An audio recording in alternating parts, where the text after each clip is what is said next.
सबों को जय यीशु।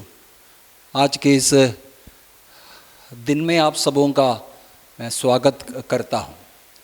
प्रभु से आज के इस दिन विशेष रूप से प्रार्थना करें कि हम प्रभु वचनों को हृदय में संचोए रखने का एक कृपा अभिषेक आज के इस दिन प्रभु हमें प्रदान करे। जो वचन हम सुन रहे हैं उन वचनों के द्वारा प्रभु हमें हमारे विश्वास को फिर से मजबूत बनाए, बुलंद बनाए। प्रभु से प्रार्थना करें, आत्मा का अभिषेक मांगे, सभी संतों स्वर्गदूतों की विशेष कृपा अभिषेक मांगे।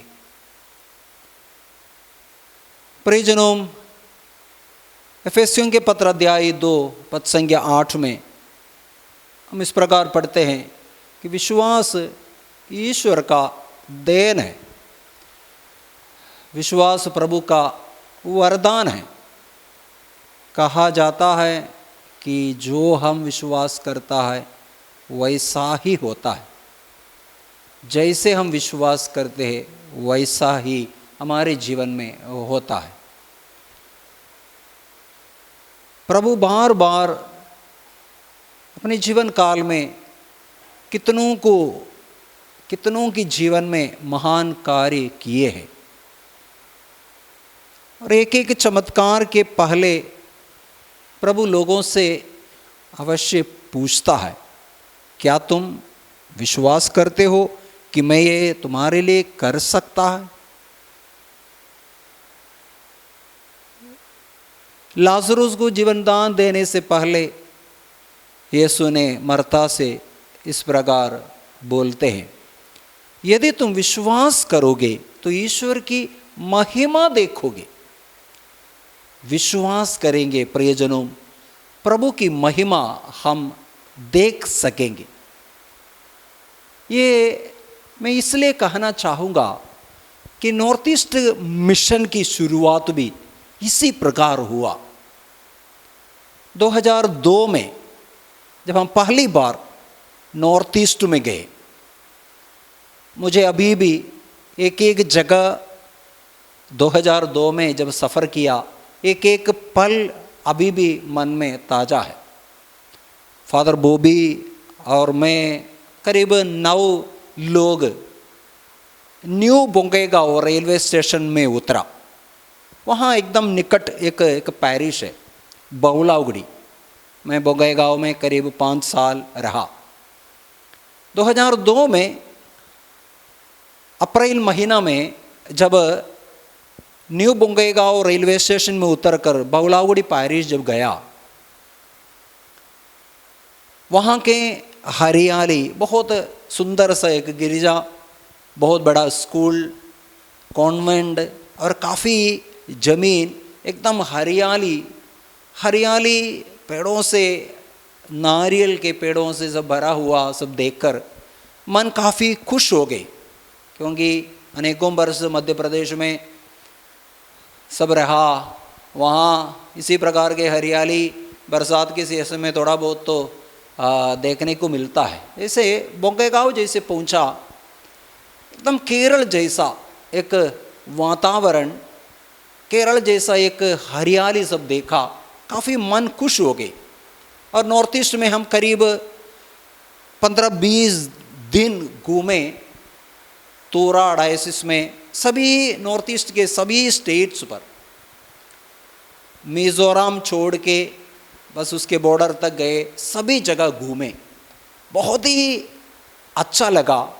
तो वहाँ बहुलाउगड़ी में सुबह नाश्ता करके जब ऐसे घूम रहे थे, तब हम दोनों के बीच में ऐसे एक बस यूजुअल ऐसे बात हुआ, यहाँ पर एक मिशन स्टेशन शुरू कर पाए तो कितना अच्छा रहेगा, कितना अच्छा होगा।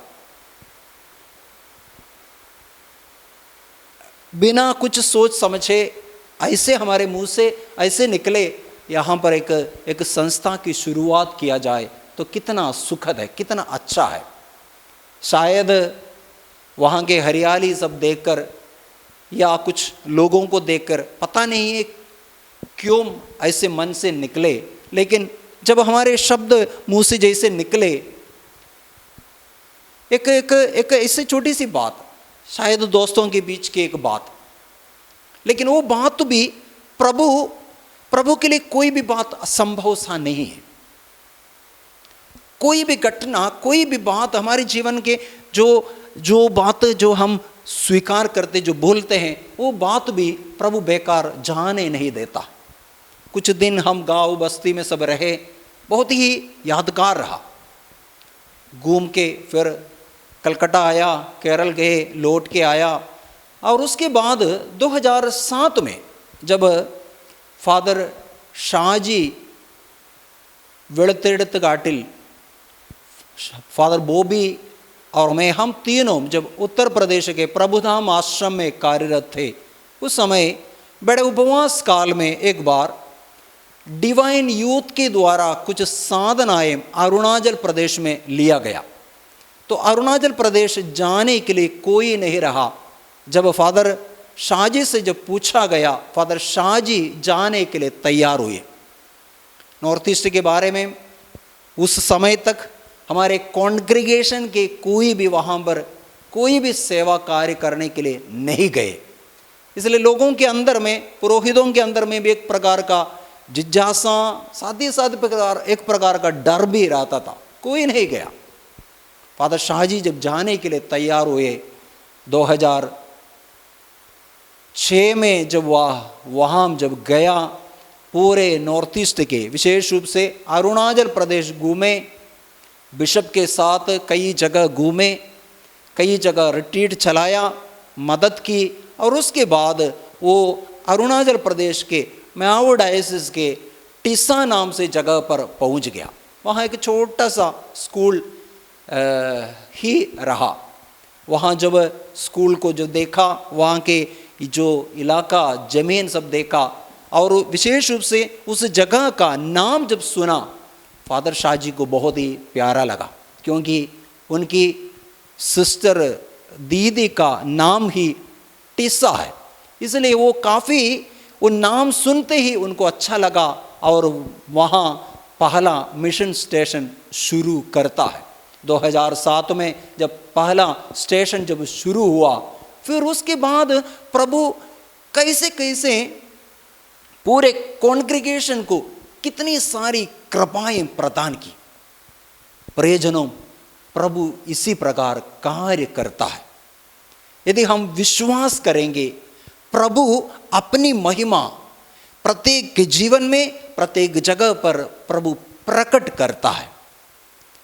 हम अय्यूब के ग्रंथ अध्याय 42 पद संज्ञा पहला वचन में हम इस प्रकार पढ़ते हैं। अय्यूब का ग्रंथ अध्याय 42 में अय्यूब के जीवन में कितने सारे ऐसे मुसीबत आए, कितने सारे ऐसे संकट आए।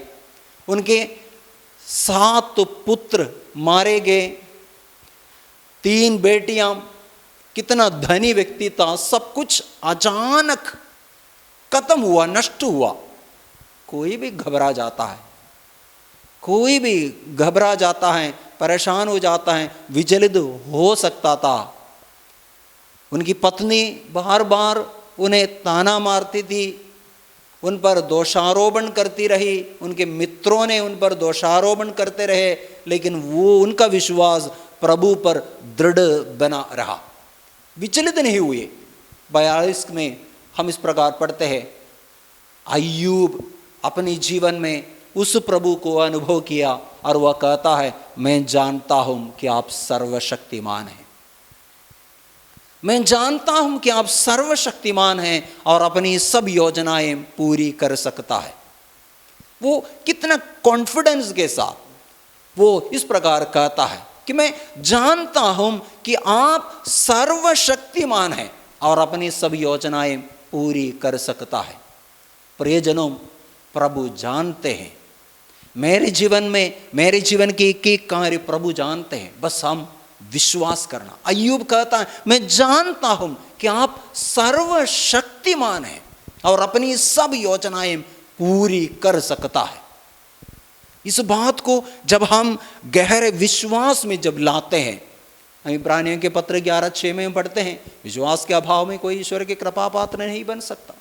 विश्वास के अभाव में कोई ईश्वर के कृपा पात्र नहीं बन सकता। ईश्वर के कृपा पात्र बनना है तो हमें विश्वास तो करना है। यहाँ अय्यूब ईश्वर के कृपा पात्र ऐसे बने जब उन्होंने स्वीकार किया कि मैं जानता हूं कि आप सर्वशक्तिमान हैं और अपनी सब योजनाएं पूरी कर सकता है। प्रभु सभी योजनाएं पूरी कर सकता है। वो असंभव सा कार्य भी प्रभु संभव बनाता है। नॉर्थ ईस्ट हमारे लिए एक असंभव सा कार्य था, लेकिन प्रभु संभव बनाया। एक नहीं, अभी अनेकों सेंटर है, करीब 13-14 मिशन स्टेशन है पूरे नॉर्थ ईस्ट में, पूरे कॉन्ग्रीगेशन का। उसकी शुरुआत बस शायद मैं विश्वास करता हूँ हमारे शायद मुंह से निकलने वाले एक यहाँ दोस्तों के बीच के एक चर्चा, एक छोटी सी बात भी प्रभु, उससे भी प्रभु बहुत ही मान्य रखता है। और प्रभु एक प्रभु के एक सेवक के द्वारा उसकी शुरुआत किया, फादर शाहजी के द्वारा। इसी प्रकार प्रभु कार्य करता है। प्रियजनों, विश्वास के अभाव में कोई ईश्वर के कृपा पात्र नहीं बन सकता। ईश्वर के कृपा पात्र बनना है तो हमें विश्वास करना है कि प्रभु मेरे लिए कार्य करेगा। और पाप क्या है? इसके ठीक विपरीत है पाप। यूहन्ना के सुसमाचार अध्याय 8 के पद संख्या 24 में यीशु बताते हैं, यदि तुम विश्वास नहीं करोगे तो तुम पाप की स्थिति में मर जाओगे। यदि तुम विश्वास नहीं करोगे कि मैं वही हूं तो तुम पाप की स्थिति में मर जाओगे। यदि तुम विश्वास नहीं करोगे, यदि तुम विश्वास नहीं करोगे तो तुम पाप की स्थिति में मर जाओगे। हमें यह विश्वास करना है कि प्रभु सब कुछ, उन्होंने स्वर्ग और पृथ्वी को बनाया, वो प्रभु मेरे जीवन में, मेरे परिवार में अवश्य क्या कार्य करेगा। वो कार्य करता है, अवश्य वो कार्य करता है। हमें दृढ़ विश्वास करना चाहिए। वहाँ नबी सामुएल इस प्रकार बताते हैं। सामुएल का पहला पुस्तक अध्याय 7 के पद संख्या 12 में उन्होंने एक सुंदर सा एक वचन है। सामुएल ने एक पत्थर लेकर उसे मिस्पा और यशाना के बीच गाड़ दिया और ये कहते हुए उसका नाम येबेन यजेर रखा। यहाँ तक प्रभु ने हमारी सहायता की। येबेन यजेर, एक पत्थर एक जगह रखा और कहा येबेन यजेर, अर्थ है यहाँ तक प्रभु ने हमारी सहायता की। यदि प्रभु हमारी सहायता किया है, आगे भी प्रभु हमारी सहायता करेगा। हर परिस्थिति में इसी प्रकार, हर परिस्थिति में इसी प्रकार दृढ़ विश्वास कर सकना चाहिए। यहां तक यदि प्रभु ने सहायता किया है, आगे भी प्रभु सहायता करेगा, हमारा देखरेख करेगा, हमें संभालेगा, हमें सुरक्षित रखेगा, हमारे द्वारा हमारे जीवन में महान कार्य करेगा। ये बात हमें विश्वास करना चाहिए। एक उत्तर प्रदेश के एक बेटी है, उसकी घटना जब हम उत्तर प्रदेश में रहे उस समय की घटना है। 2011 और 2013 के बीच की घटना है। वो बेटी अरुणिमा सिन्हा नाम से एक बेटी, आप गूगल में इस बेटी के बारे में आप देख भी सकते हैं। अरुणिमा सिन्हा 2011 में एक बार ट्रेन में सफ़र कर रही थी। उत्तर प्रदेश की स्टेट वॉलीबॉल प्लेयर थी। ट्रेन में सफ़र करते समय कुछ लुटेरों ने उनके गले का जो सोने का माला छीनने के लिए कोशिश किया। उन्होंने उनका विरोध किया, उन्होंने उन्हें पकड़कर, उन्हें उठाकर चलती ट्रेन से बाहर फेंक दिया। चलती ट्रेन से जैसे बाहर फेंका, जैसे फेंक रहे थे, उन्होंने दूसरी पटरी की ओर देखा, तब ट्रेन आते हुए उनको दिखाई दी। इतने में वो पटरी पर गिर गई, ट्रेन उनके ऊपर से चढ़ गई, उनके बाएं पैर पूरा कट गया। और बताती है 49 ट्रेन इधर से उधर, उधर से इधर गुजरता रहा। कभी कभी उनका होश उड़ जाते थे। कभी रात में जब उनके होश आते थे, शाम के समय में ये घटना घटित हुई। पूरे करीब करीब 12 घंटा वो पटरी पर पड़ी रही। उनका स्पाइनल कोड के कई हड्डियां टूटे, बहुत